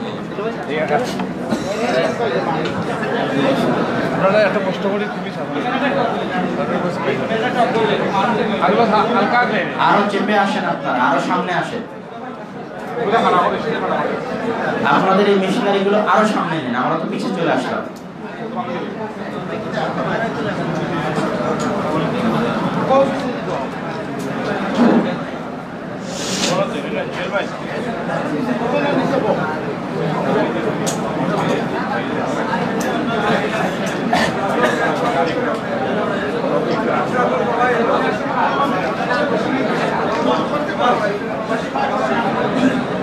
पक्का से कागज से रेल होना जाओ अच्छा नया मेहमान जरा आया था सुजुकी लोगों का नया मेहमान जरा आया है सुजुकी नया मेहमान जरा আপনারা নয়া মেহমান যারা একটু সুযোগ দিলেন পুরোনো পাই যারা আছেন আপনারা নয়া মেহমান হল যারা আইছেন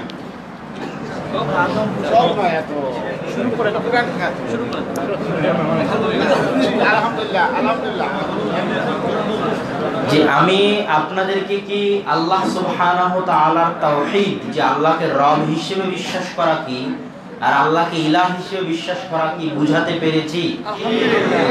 আলহামদুলিল্লাহ। তো তাওহীদের তৃতীয় প্রকার বাকি থেকে গেছে, সেটা হচ্ছে তাওহীদুল আসমাই ওয়াস সিফাত, আল্লাহ সুবহানাহু ওয়া তাআলার নাম ও গুণাবলী। আল্লাহ সুবহানাহু ওয়া তাআলার নাম এবং গুণাবলীর গুরুত্ব কি?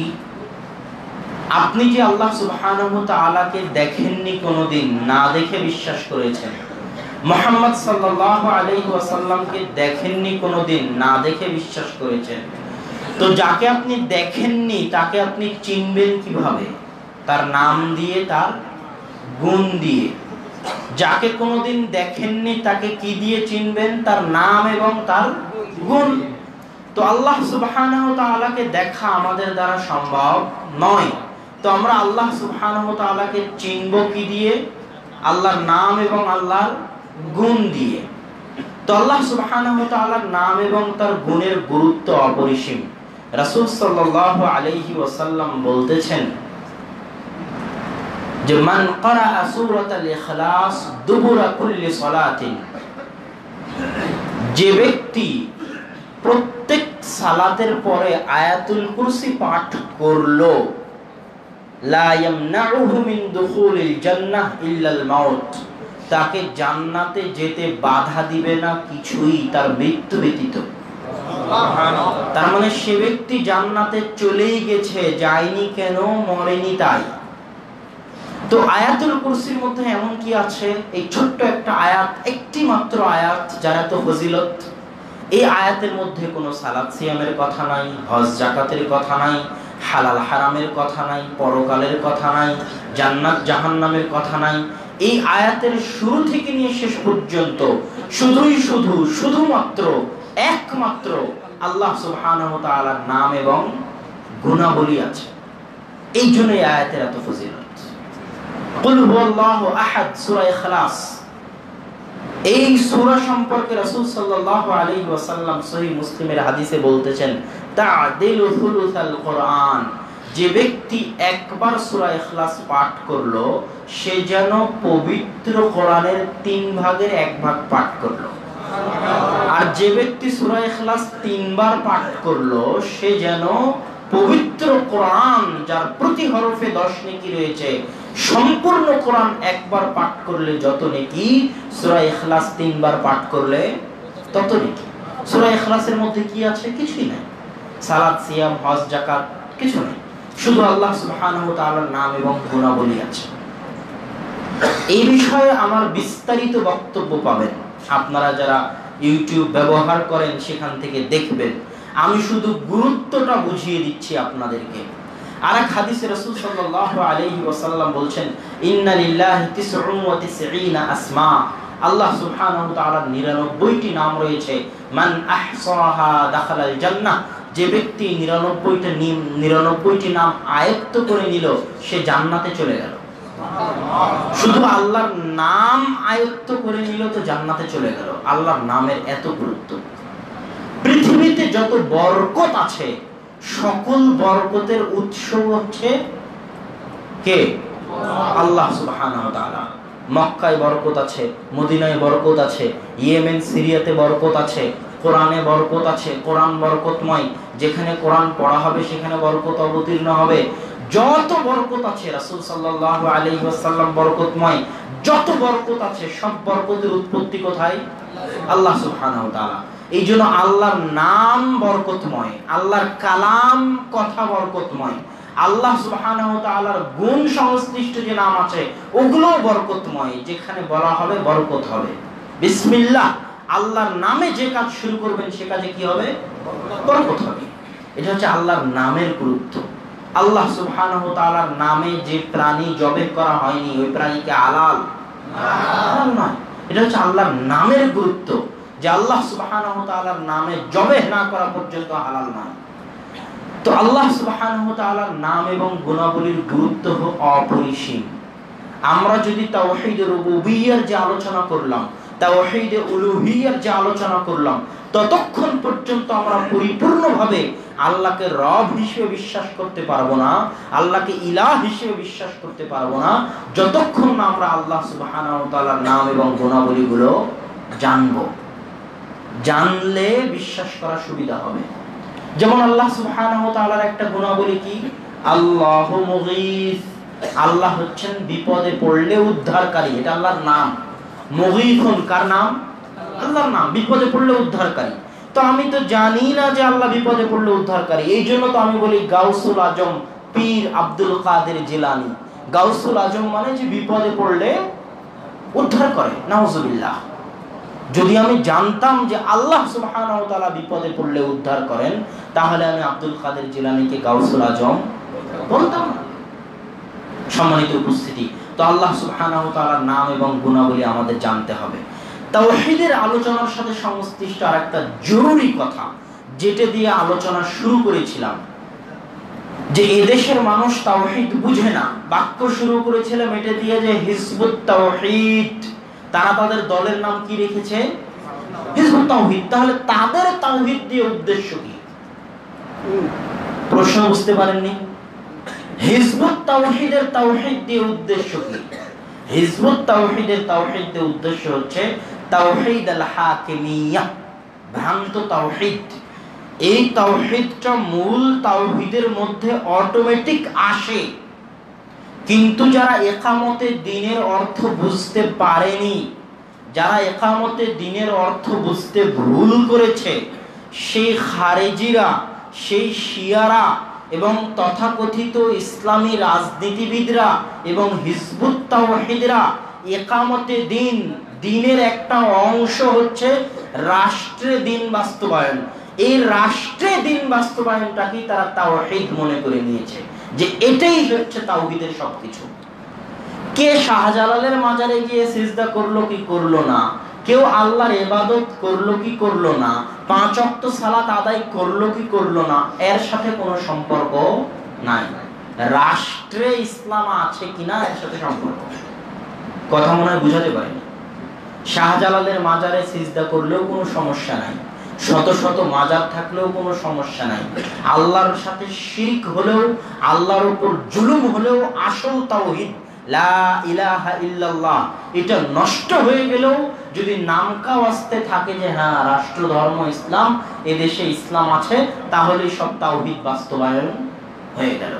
এই জন্য আমি আপনাদের প্রথমে বলেছিলাম যে লা রাব্বা ইল্লাল্লাহ, এটা কি আমাদের কালেমা? যে আল্লাহ ব্যতীত কোনো রব নাই, এটা কি আমাদের কালেমা? ঠিক আমাদের কালেমা কিন্তু এটাও নয় যে লা হাকিমা ইল্লাল্লাহ, যে আল্লাহ ব্যতীত কোনো শাসক নেই। কেননা শাসন ক্ষমতায় যাওয়া আল্লাহর মুখ্য উদ্দেশ্য নয়। শাসন ক্ষমতায় থেকে যদি শিরক করে, ওই শাসনের কোনো মূল্য আছে? শাসন ক্ষমতায় থাকার পরেও যদি আল্লাহকে ইলাহ হিসেবে মানতে পারে না, ওই শাসন ক্ষমতার কোনো মূল্য আছে? ফেরাউনের সাথে মুসা আলাইহিস সালামের গন্ডগোল কি এই নিয়ে হয়েছিল যে মুসা আলাইহিস সালাম ফেরাউনকে বলল, ফেরাউন তোমার ক্ষমতা ছেড়ে দাও, আমি ক্ষমতায় বসতে চাই, না হলে তোমার বিরুদ্ধে বিদ্রোহ করব, এটা নিয়ে গন্ডগোল? ইতিহাস পড়ে দেখেন কি নিয়ে গন্ডগোল। ফেরাউনকে বলতেছে, ফেরাউন তুমি ক্ষমতায় থাকো, আমার আপত্তি নাই, কিন্তু ইলাহ হিসেবে কাকে মানো? আল্লাহকে মানো। ইবাদত কার করো? আল্লাহর করো। আজরের সাথে, নমরুদের সাথে ইব্রাহিম আলাইহিস সালামের গন্ডগোল কি এটা নিয়ে যে আমি ক্ষমতা দখল করব, বিদ্রোহ করব, এই নিয়ে গন্ডগোল? এই জন্য তাকে আগুনে নিক্ষেপ করেছিল না, কি নিয়ে? যে তুমি ক্ষমতায় থাকো, আমার আপত্তি নাই, কিন্তু ইলাহ হিসেবে কাকে মানো? আল্লাহকে মানো, এই মূর্তিগুলো ধ্বংস করে দাও, এই নিয়ে গন্ডগোল, এই জন্য তাকে আগুনে নিক্ষেপ করলো। তো মানুষ আজকে তাওহীদ বুঝতে অক্ষম যে তাওহীদ কাকে বলে। তো আমরা তাওহীদুল উলুহিয়্যাহ, তাওহীদুর রুবুবিয়্যার আলোচনা করেছি, আসমা ও সিফাতের গুরুত্ব বুঝিয়েছি। তাওহীদুল হাকিমিয়্যাহ, ইকামতে দ্বীন মানে শুধু রাষ্ট্র ক্ষমতা দখল করা, এটার উপর সংক্ষিপ্ত দুই একটা কথা বলে শেষ করব। এইটার ক্ষেত্রে শুধু আবেগ কাজ করে, বিবেক নয়। কি কাজ করে? আবেগ কাজ করে, বিবেক নয়। আমরা আসার পথে ডক্টর আব্দুল্লাহ জাহাঙ্গীর রাহিমাহুল্লাহর বক্তব্য শুনতেছিলাম যে আমাদেরকে মানুষ গালি দেয় যখন আমরা ইকামতে দ্বীনের উপর কথা বলি, যে আমরা হচ্ছি ওই অমুকের 5 আটা গোলাম, অমুকের টাকা পয়সা খেয়েছি, ইত্যাদি ইত্যাদি। অথচ আব্দুল্লাহ জাহাঙ্গীর রাহিমাহুল্লাহ, আল্লাহ তার উপর রহমত বর্ষণ করুন, আমিন, তিনি কত সুন্দর করে একই কথা, যে কথাগুলো আমরা বলি সেটাই তিনি বলতেছিলেন। তিনি বলতেছিলেন যে আমাদেরকে মানুষ জিজ্ঞেস করে যে এদেশের 90% মানুষ মুসলমান, অথচ এদেশে ইসলামী হুকুমত নাই।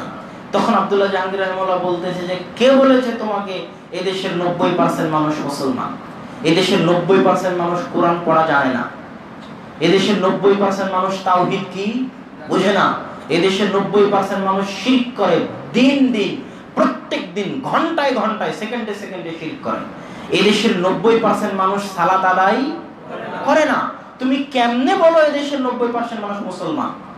জোর করে শর্টকাট রাস্তা দিয়ে একদিনের একটা ভোট দিয়ে ক্ষমতা দখল করতে চায়, এটা সহজ, কিন্তু মানুষকে পরিবর্তন করা সহজ নয়। যত টাকা পয়সা, যত ধন দৌলত এগুলোর পেছনে ব্যয় করা হচ্ছে, সেই টাকা সেই ধন দৌলত যদি মানুষের আকীদা, মানুষের আমল পরিবর্তন করার পিছনে ব্যয় করা হতো, তাহলে বিপ্লব হয়ে যেত। এই ইকামতে দ্বীনের উপরেও বিস্তারিত কথা আছে, এটা অত সহজে মানুষকে বোঝানো যায় না। আমার দিনাজপুরে 1.5 ঘন্টার বক্তব্য আছে শুধু ইকামতে দ্বীনের উপরে, যে ইকামতে দ্বীন কি, কাকে বলে, কিভাবে হয়, গণতান্ত্রিক রাষ্ট্রে আমরা কি করব, কিভাবে গণতান্ত্রিক রাষ্ট্র চলবে, আমরা ভোট দিব না ইত্যাদির উপর 1.5 ঘন্টার বক্তব্য আছে। আপনাদেরকে ওই বক্তব্যটাও শোনার অনুরোধ করব। এবং আল জামিয়া সালাফিয়া রূপগঞ্জ নারায়ণগঞ্জেও কিছুক্ষণ এটার উপর কথা আছে, সেটাও শোনার জন্য অনুরোধ করব। তবে আমি এখানে সংক্ষেপে আপনাদেরকে বলে যেতে চাই যে আল্লাহ সুবহানাহু ওয়া তাআলা বলেছেন আকিমুস সালাহ, তোমরা সালাত প্রতিষ্ঠা করো, মানে ইকামতে সালাত করো। তো ইকামতে সালাত মানে কি? এটা যে আপনি কুলাউড়ার সব মানুষকে লাঠি দিয়ে পিটিয়ে মসজিদে নিয়ে আসলেন, ওযু করাও জানে না, দোয়াও জানে না, রুকু করাও জানে না, সিজদা করাও জানে না, সিজদা করতেছে তাও আল্লাহকে করতেছে না শাহজালালকে করতেছে, আল্লাহ ভালো জানে। তাহলে সে কি সালাত প্রতিষ্ঠা করলো? আমার সাথে কথা বলেন, সে সালাত প্রতিষ্ঠা করলো? না, অসম্ভব। সালাত তখনই প্রতিষ্ঠা হলো একজনও যদি সালাত আদায় করে, তাহলে পবিত্র কোরআন এবং সহিহ হাদিসের আলোকে সালাত আদায় করলো, তাহলে সালাত প্রতিষ্ঠা করলো। তো সালাত প্রতিষ্ঠা করা যখন বুঝে গেলেন, ইকামতে দ্বীন বোঝা তখন সহজ। ইকামতে সালাত যখন বুঝে গেলেন, ইকামতে দ্বীন বোঝা তখন সহজ। ইকামতে দ্বীন মানে কি?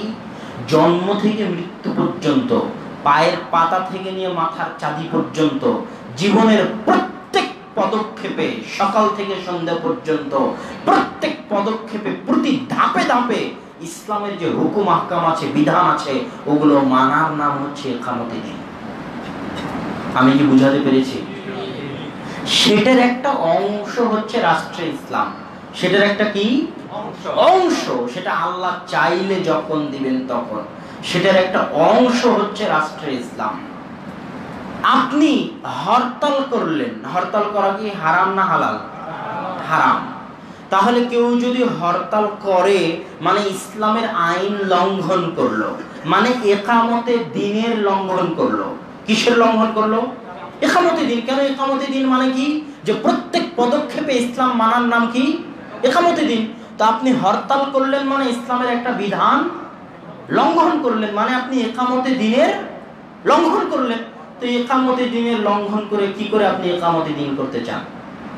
মুখে দাড়ি নাই, টাকুর নিচে প্যান্ট, মানে আপনি ইসলামের বিধান মানেন না। আমার সাথে কথা বলেন, মানে আপনি ইসলামের বিধান মানেন না, মানে আপনার জীবনে এখনো ইকামতে দ্বীন আসেনি। তো নিজের জীবনে ইকামতে দ্বীন প্রতিষ্ঠা না করে আপনি কিভাবে ইকামতে দ্বীন প্রতিষ্ঠা করতে চান, যেটা আপনার তথাকথিত ইকামতে দ্বীন? আসল ইকামতে দ্বীন তো জীবনের প্রত্যেক পদক্ষেপে। ইকামতে দ্বীনের লঙ্ঘন করে ইকামতে দ্বীন প্রতিষ্ঠা করা হচ্ছে ধোঁকা, ফাঁকিবাজি। এখানে আরো একটা কথা বলি যে আমার উপর যাকাত ফরজ, মুসলমানের উপর যাকাত ফরজ, সালাত ফরজ। তো যে মুসলমানের টাকা নাই, যাকাত পরিমাণ সম্পদের মালিক হতে পারেনি, গরিব মিসকিন, সে কি চুরি করে টাকা ইনকাম করে যাকাত দিবে? ডাকাতি করে ব্যাংক লুট করে এত পরিমাণ সম্পদের মালিক হবে যাতে তার উপর যাকাত ফরজ হয়, এটা কি চলবে? চলবে না। তো ইকামতে দিনের যে অংশটা রাষ্ট্রে ইসলাম বাস্তবায়ন, সেটা কি? এখন সারা পৃথিবীতে 56-57টি মুসলিম দেশের প্রত্যেক যে নেতা আছে তার উপর তার রাষ্ট্রে পবিত্র কোরআন এবং হাদিসের বিধান বাস্তবায়ন করা তার উপর ফরজ। বাংলাদেশের প্রধানমন্ত্রীর উপর, পাকিস্তানের প্রধানমন্ত্রীর উপর, সৌদি আরবের বাদশার উপর, প্রত্যেক মুসলিম রাষ্ট্রের প্রধানের উপর ফরজ। কিয়ামতের মাঠে জবাব দিতেই হবে, না দিয়ে পার পাবে না। কিন্তু আমি রাষ্ট্র ক্ষমতার মালিক নই, তা আমি কি জোর করে নিজের উপর ফরজ করে নিব? আমাকে যেই দিন আল্লাহ অটোমেটিক দিবে সেই দিন আমার উপর ফরজ হবে। যখন আল্লাহ দেয়নি তখন জোর করে নেওয়ার প্রয়োজন নাই, এর কোনো বিধান ইসলামে নাই। সম্মানিত উপস্থিতি, আমি এই বিষয়ে আপনাদেরকে বিস্তারিত আলোচনা শোনার অনুরোধ করতেছি। বক্তব্যের শেষে এসে আপনাদের নিকটে আজকের এই অনুষ্ঠানে তাওহীদের আলোচনার শেষে এসে আমার লেখা মিন্নাতুল বারী, সহিহ বুখারীর বাংলা ভাষায় প্রথম ব্যাখ্যা গ্রন্থ মিন্নাতুল বারী। আমি হাদিসের খেদমত করতে চাই, হাদিসেরই ছাত্র, মদিনা ইসলামী বিশ্ববিদ্যালয়ে অনার্সেও হাদিসের ছাত্র, মাস্টার্সেও হাদিসের ছাত্র, আর হাদিসের খেদমত করার ইচ্ছা। তো বাংলা ভাষায় সহিহ বুখারী কেন, কোনো হাদিস গ্রন্থেই বাংলা ভাষায় ব্যাখ্যা ছিল না, যদিও উর্দুতে প্রায় সব হাদিস গ্রন্থেরই ব্যাখ্যা আছে উর্দু ভাষায়। আরবির অনুবাদ নয়, আরবিতে তো অগণিত আছে, উর্দুতেও তারা নিজেরা নিজেদের পক্ষ থেকে লিখেছে বহু ব্যাখ্যা গ্রন্থ, কিন্তু বাংলাতে ছিল না। তো মিন্নাতুল বারী প্রথম খণ্ড দিয়ে আমি আল্লাহর রহমতে এই কাজে হাত দিয়েছি। আপনাদের নিকটে দোয়া চাই আল্লাহ সুবহানাহু ওয়া তাআলা যেন এই কাজ পূর্ণ করার তৌফিক দান করেন। তার পাশাপাশি আমার ছোট ভাই আব্দুর রহমান এবং আব্দুর রহিম, তাদের জন্য দোয়া চাই।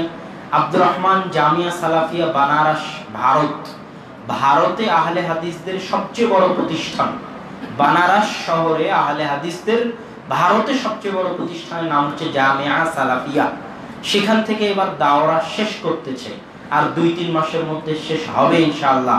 আর আব্দুর রহিম মিশর আজহার বিশ্ববিদ্যালয়, যেটা মুসলিম বিশ্বের সবচেয়ে পুরাতন বিশ্ববিদ্যালয়, সেখানে পড়াশোনা করতেছে। তাদের জন্য দোয়া চাই আল্লাহ সুবহানাহু ওয়া তাআলা যেন তাদেরকেও দ্বীনের খাদেম হিসেবে কবুল করে, আল্লাহুম্মা আমিন। তো যাওয়ার পূর্বে আপনারা সকলেই, বহুদূর রাজশাহী থেকে বইগুলো এসেছে, মিন্নাতুল বারী অবশ্যই নিয়ে যাবেন। আর মুনকিরে হাদিসের যে ফিরকা আছে, ফিতনা আছে, যারা হাদিসকে অস্বীকার করে, এই ফিতনার উপর আমার আলাদা বক্তব্য আছে, 2টা, 56 মিনিট 50 মিনিট করে। একটা হচ্ছে আমরা হাদিস মানতে বাধ্য, আর একটা হচ্ছে হাদিস অস্বীকারের 2 চোরাগলি, দুটেই আলামিন মসজিদে দেওয়া। এই বক্তব্যটাও শুনবেন। ওই বক্তব্যের উপরেই লিখিত বই আমরা হাদিস মানতে বাধ্য, এই নামে বইটি। যারা হাদিসকে অন্য দৃষ্টিতে দেখতে চায়, হাদিসকে অস্বীকার করতে চায়, তাদের যুক্তি তর্কের জবাব এবং আমি এবং আপনি যে সুন্নাহ এবং রাসূলের হাদিস মানতে বাধ্য, এই মর্মে এই বইয়ে সুন্দর আলোচনা আছে। এই বইটি যাওয়ার সময় নিয়ে যাওয়ার চেষ্টা করবেন। আর মিন্নাতুল বারীর 2য় খণ্ড নিয়মিত পর্ব আকারে মাসিক আল ইতিসাম, এদেশের শ্রেষ্ঠ পত্রিকাগুলোর একটি। আমি জানি না এই মসজিদে নিয়মিত মাসিক আল ইতিসাম আসে কিনা, যদি না আসে তাহলে আমি জরুরি ভিত্তিতে অনুরোধ করে যাব যেন প্রতি মাসে এই মসজিদে মাসিক আল ইতিসামের এজেন্ট হয়ে 20 কপি, 30 কপি, 50 কপি নেওয়া হয়। এই পত্রিকায় বিখ্যাত লেখকরা লেখে এবং আমার মিন্নাতুল বারীর 2য় খণ্ড এখানে পর্ব আকারে প্রকাশ হচ্ছে। আপনাদের নিকটে আবেদন জানিয়ে আজকের সংক্ষিপ্ত বক্তব্য, সংক্ষিপ্ত খুতবা এখানেই শেষ করছি। আসসালামু আলাইকুম ওয়া রাহমাতুল্লাহি ওয়া বারাকাতুহু।